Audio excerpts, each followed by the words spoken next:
Hi there, welcome to Money Tips. This is Charles Kelly, Money Tips Daily, bringing you money tips to help you save, earn, invest, accumulate, and enjoy more money. Well, today I want to give you 8 tips to survive the coming recession. Now, why do I say the coming recession? This is not just something I made up or think, if you keep saying there's going to be a recession, then eventually there will be one. This is actually happening now. I think we're already heading into recession territory, and I'm going to give you some reasons why. And I also want to tell you what you can do to prepare for this downturn, recession, whatever you want to call it. Now, signs of a downturn include right now, at the moment, household bills are literally going through the roof. And I've seen this myself on properties I manage, how the bills are going up, doubling in some cases, even more than doubling. In some cases, they're going up from, say, around £150 a month. And now the company's quoting that after April, it will go up to £400 to £500 per month just for fuel. They're quoting something like £5,000 a year just for gas and electricity, whereas these things usually used to cost something like £1,200 a year. So it is crazy. Now, obviously, this means that people can't get out of paying that, right? You've got to heat your home.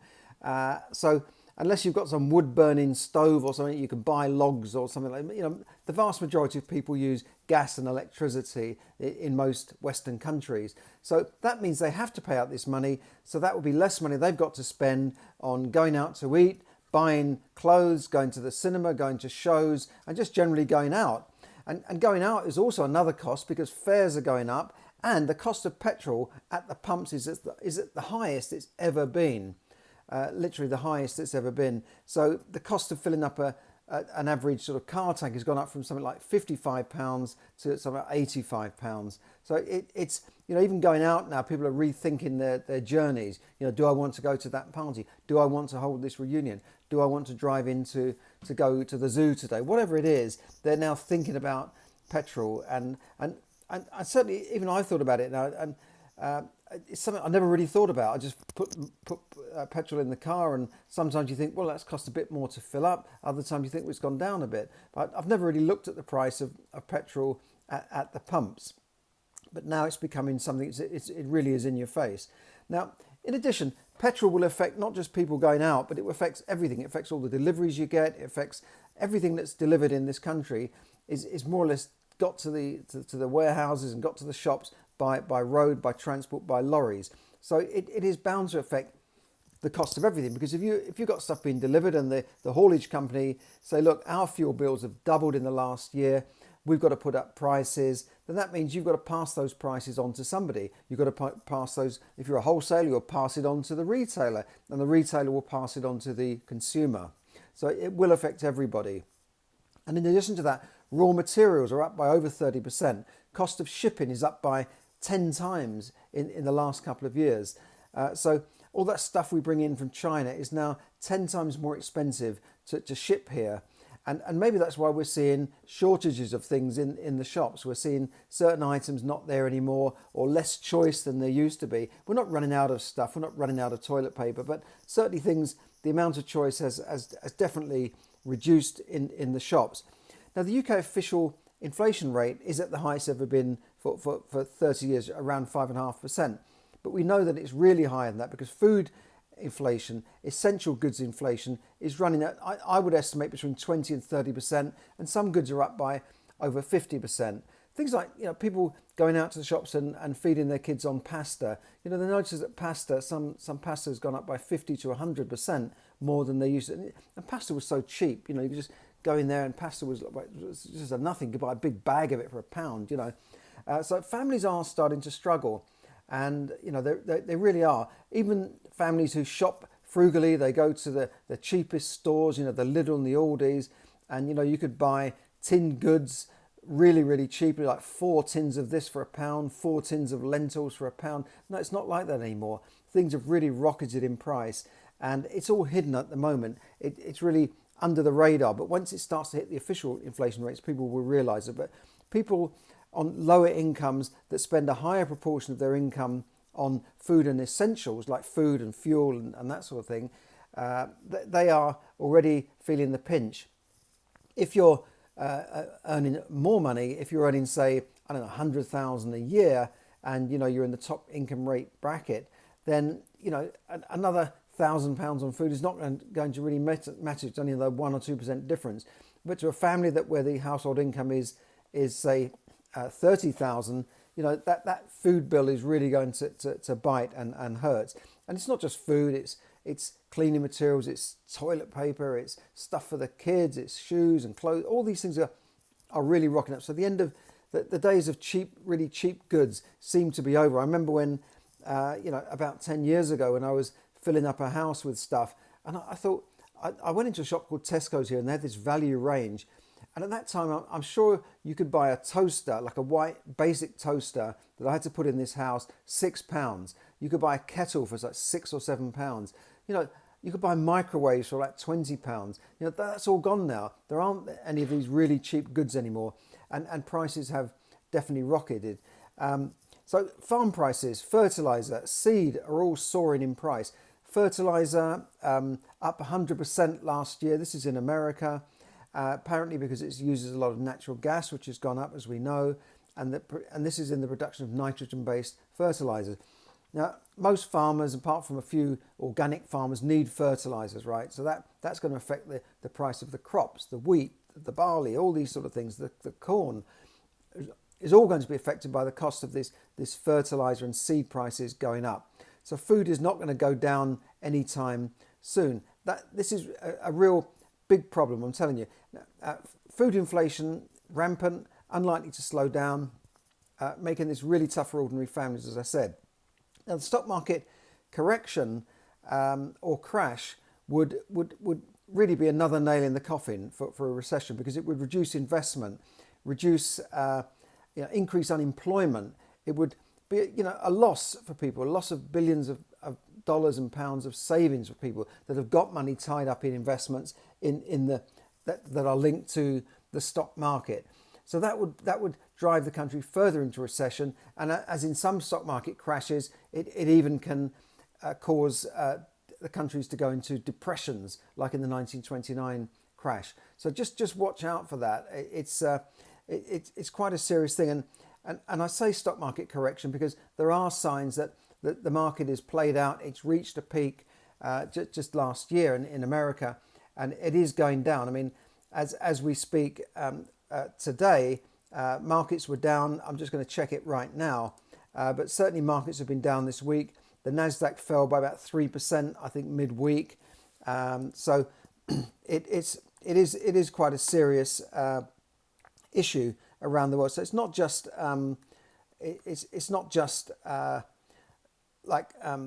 just people saying, "Oh, the markets are going to crash." And I follow a lot of people, and I've analysed this. It's not just we're just saying this. I really have analysed. So the London FTSE is down. FTSE now the US markets at the moment. I'm not sure if they're even open yet. They would be open by now, yeah, of course, because I'm in London. But the US markets, let's have a look here. Market prices. We'll check here actually today. I know they've been up and down this week, and they definitely have been on the decline, certainly in the last year. So Fed today, FTSE today slides. The Federal Reserve are looking to increase interest rates in March. We think the FTSE slid 3 points. So things are looking quite serious for the markets, and in my opinion, that there is going to be a definite correction coming very soon. Now, correction could be a 10 or 20% drop. A crash would be more than that. Obviously, a crash, then you're going to see big problems then. Now, a lot of people say, well, what does it matter if the stock market crashes? It doesn't matter. I'm not invested in the stock market. Who cares? But it will matter to you because it affects your pension. It affects employment. It affects the amount of investment going into companies. It really does affect. So markets today are kind of treading water, but they're definitely down on overall. That they are down. They're definitely down on this year. the NASDAQ I think has peaked. That's where most of the tech stocks are.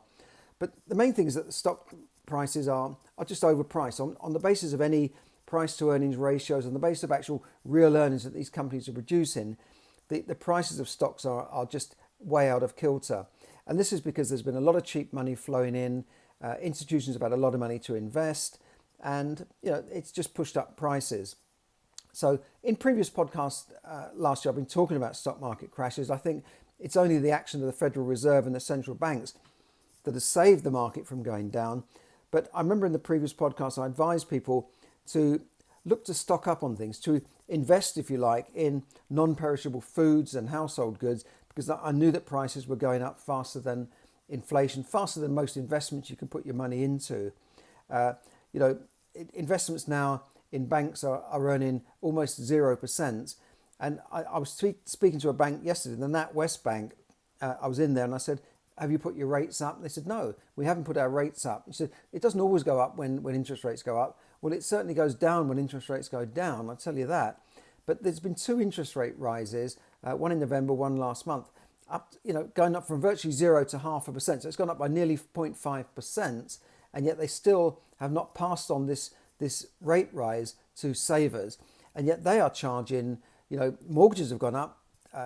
Some mortgages for buy-to-lets are now over 3%, and certainly credit cards 18 to 30 to 40%. And these greedy banks are not even passing on the rate rises to their loyal savers. So you definitely got to look at what you're earning in the bank and move it to a bank that will pay you more and values your custom. Now, also, we've got massive debts, not just personal debt, but country debt. US national debt now exceeds $30 trillion. That's $30,000 billion. And it's now 128% of their GDP. It's more than their GDP. So they are really living well above their means. In 1980, for instance, and that wasn't a great time for the economy, the US national debt was 34% of GDP. And in 2000, it was 59% of GDP at the turn of the century. So it's been creeping upwards. Now, the UK national debt is not much better. It's certainly around a very high percentage of the GDP, but it's over £2 trillion, which is an awful lot of money for a country like the UK. So this debt's got to be paid back. Interest rate rises will mean that the debt payments will go up for everybody, and it will mean less cheap money around for companies to just take this money in and invest, because rates will go up. So I think that alone will cause the stock market to decline and maybe to correct or crash. Now, I want to give you these 8 tips to survive the coming recession. I'm going to go through this fairly quickly because I'm going to do a more detailed analysis of this and go into it in more depth on my new Patreon service that I'll be launching very, very soon. So watch out for that. I'll tell you about that, where I'll give exclusive access to members who want to get more in-depth analysis and spend more time on things with me and go through how to manage your money and make more from your money. But we'll go through that in more detail on the membership program run by Patreon. So the 8 tips to survive the current recession. I've gone through the first one. I've gone through many times in my book, Yes, Money Can Buy You Happiness, which is to make a spreadsheet of all of your income and outgoings. Now you can do this on a bit of paper, but if you put it on a spreadsheet, auto sum it, it's much more visual and visible. So I would do that right away, make a spreadsheet and just look at what's coming in and where it's going, exactly where it's going. You can do this from your bank statement or whatever, but you must do this. Number 2, tighten your belt. Cut out all unnecessary expenditure. Check your standing orders and direct debits for things that memberships and that sort of thing that you may not need, you may not use anymore.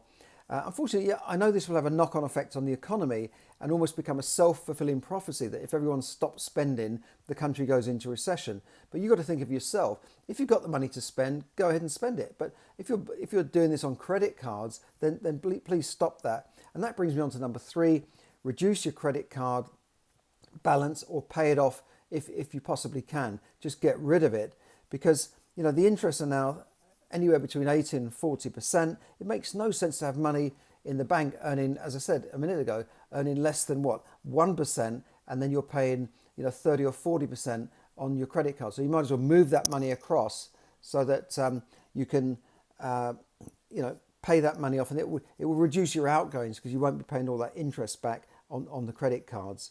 You still need a cash reserve, by the way. You still need to have 6 to 12 months of cash in the bank in reserve in case you lose your job. But at the same time, you shouldn't have any more than that if you've got a massive credit card debt sitting in the background. Most people don't have any cash reserve. We heard this during the lockdown when people were laid off, so I can't pay my mortgage next month. Most people, as Brian Tracy used to say, are no more than 2 salary checks away from bankruptcy and foreclosure. Number 4 is build up a cash reserve of 6 to 12 months of outgoings. And that's what I've just covered just now, but just make sure that you've got some money in the bank, but do pay off those credit cards if you possibly can, or certainly reduce the balance. Number 5 is to look at your income and think about if you've really tightened up your belt all you can and you've cut out all the unnecessary expenditure and you're still shopping in Lidl and you're buying cheap stuff, then maybe your income is just not enough to cover your lifestyle. So think about taking a part-time job. There are loads of jobs being advertised. There's a shortage of labour in all sorts of things, whether it be drivers, labourers, working in shops. Think about that. Maybe you can do a Saturday job. Maybe you can do an evening job. This is what migrants have always done throughout the years is when they get here, they have 2 and 3 jobs sometimes. So with inflation running at record rates, your income is falling behind with spending power, with inflation. Because if inflation is even at 5% at the moment, and I think it's more than that, and you're getting, say, a 1% or a no percent or 2 or 3% pay rise, that's not going to cover the average cost of living rises. Okay, so think about a part-time. Think about maybe setting up a home-based business. I'm going to talk a little bit about how you can help you do that in a second. But just something to bring in a little bit of extra money. I don't care what it is, but do think about that. Number 6 is to review your investments. Make sure that you're not exposed to a stock market during a downturn or a crash. So this includes your pension funds, your ISAs, if they're a stock market ISA, mutual funds. Take independent advice. But remember, a lot of fund managers and some advisors will say, don't get your money out of the market, stay in the market. But if you stay in the market and there's a 50% crash, it could take 5 years before you catch up to where you were in that crash. So do think about that. I never hear fund managers and advisors and get out now. I just never hear that. Maybe they're out, but they let everybody else stay in. So number 6 is to reduce your mortgage payments and review your mortgage payments, review your insurance, loans and supplies. I've mentioned this in my book before, Yes, Money Can Buy You Happiness, but this is now even more urgent. You must do this now. Reviewing your loans and supplies can save you a fortune. So, you might be trying to earn as much as you can, but you're wasting money paying out for, say, a credit card that's costing you too much, or your mortgage, you're on a variable rate and you could switch to a discount or a fixed. So I've saved thousands of pounds by switching my mortgage, utility supplies and insurance contracts. Incidentally, with the utility supplies in the UK, I think it's going to be very difficult to switch now. You should have done this last year. I think now you're not going to get a good deal right now if you switch, but you can certainly try on these comparison sites because rates, they've already anticipated that the cost of this natural gas and electricity has already gone up. So they're not going to give you a really cheap fixed rate offer. Finally, number 8 is to stay positive. Now, I know things are bad, but stay positive and plan to come out of this recession stronger than ever. Now, during a recession or a downturn or a difficult period, a lot of people just give up. They just say, well, no one's got any money. There's no point in working. There's no point in even looking out there for anything because everything's down, isn't it? Whereas people who think, no, I'm not going to join this recession, just decide that, look, I'm going to work doubly hard. I'm going to clean up and make more money in this recession and my business is going to go up. I've done this myself in previous recessions and just said, I'm not going to join this recession. I've been in other recessions. I didn't like it. So this one, I'm really going to just try and keep yourself positive, but not just think, Pollyanna positivity. I'm talking about keeping yourself moving forward, looking for opportunities, working harder than the next person next year. So look, that's the 8 tips there. I'm going to go through these in more detail on my Patreon service, but I mentioned one of them, which was to maybe think about starting a home-based business. Now, online shopping has gone up literally exponentially in the last couple of years, as you know, But it doesn't mean that you can't get in on the act as well. Lots of services like Amazon, Shopify offer you the ability to set up your own store online at very cheap rates. Now, one service I want to mention is because people think, well, I need a website, I've got to pay a web designer, then I need a mailing list, I've got to pay for that, then I need another service like a membership site, and I need a funnel and a shopping cart to collect payments. And all these things can add up to a lot of money. The subscription for all of these things put together could be $500, $600, £700 or dollars per month. But there's a company called Groove Funnels, and I'm using these myself. I've got a service where you can build your website, and you can get at least one website and funnel absolutely free if you join now. But this access will end shortly. And also they're offering a deal right now for the next couple of weeks. That's not even the next couple of weeks. It ends on the 22nd of February, where you can actually get lifetime access with no fees forever. So it's a really good service, and I'm putting the link up there. But this lifetime access offer will end on the 22nd of February. It's a great service. What it does, it combines all of these add-on services that you need when you're running a home-based business into one application. So it's a one-stop shop where you can do everything from collect money to providing a funnel, which could include, say, a lead magnet, could include a page where you go and opt in. They're even offering a webinar service, which does cost a lot of money if you use other services like Webinar Jam and these sorts of things. So it really is good. They're really trying to capture the market now. Obviously, prices will go up in the future, but if you can get this free access, then do go for it. So thanks for listening. Have a great weekend. Have a great day wherever you are. And if you listen to a recording of this, then please get into that Groove Funnels as soon as possible so you can get that offer while it's still there. Thanks for listening. Have a great day. Bye for now.